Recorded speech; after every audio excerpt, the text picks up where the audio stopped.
Hi guys! Welcome to my cooking vlog. For this video ay nagluto po ako ng crispy eggplant. Request ito ni Gia po.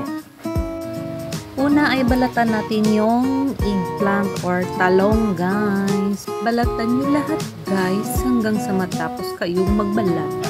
Charot. At ito nga guys ay tapos na po ako magbalat. Mga 7 piraso lang po ng talong. Po natin gawin guys is hiwa-hiwain natin yung talong guys. Yung katulad sa parang pinaypay na saging. Yan po, yan. Ganyan lang yung gagawin nyo sa talong guys. Yan. Actually guys, last week or other week pa nag-request si Gia na magluto ako ng crispy eggplant. Pero hindi ko siya maluto dahil ma-short ako sa time, malit ako sa work. At dahil suspended yung work namin guys at sa kaklase, nakaluto rin. Tadaan! Tapos na pong hiwain ang mga talong guys.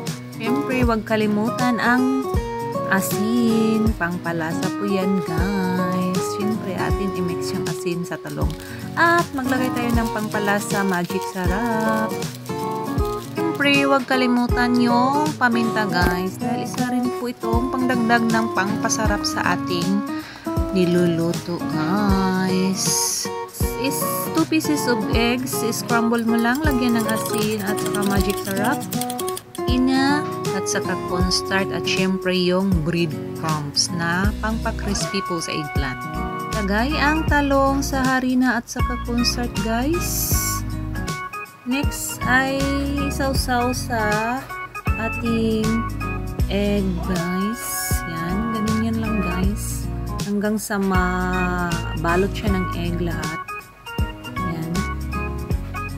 Siya sa breadcrumbs guys. Balutin nyo po ng mabuti para pantay yung crispiness. Na po yung nabalot guys. Ready to prito na po siya. At iprito na natin sa mainit na oil. At baliktarin natin guys kung nababrown na po yung ating eggplant.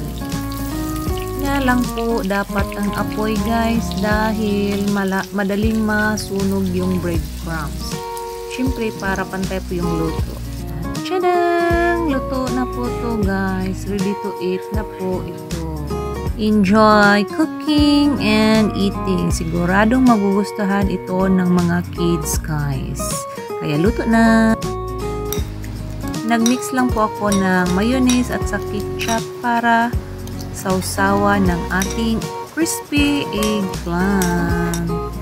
Ready na po to siya guys. Let's eat. Have a nice day everyone. God bless.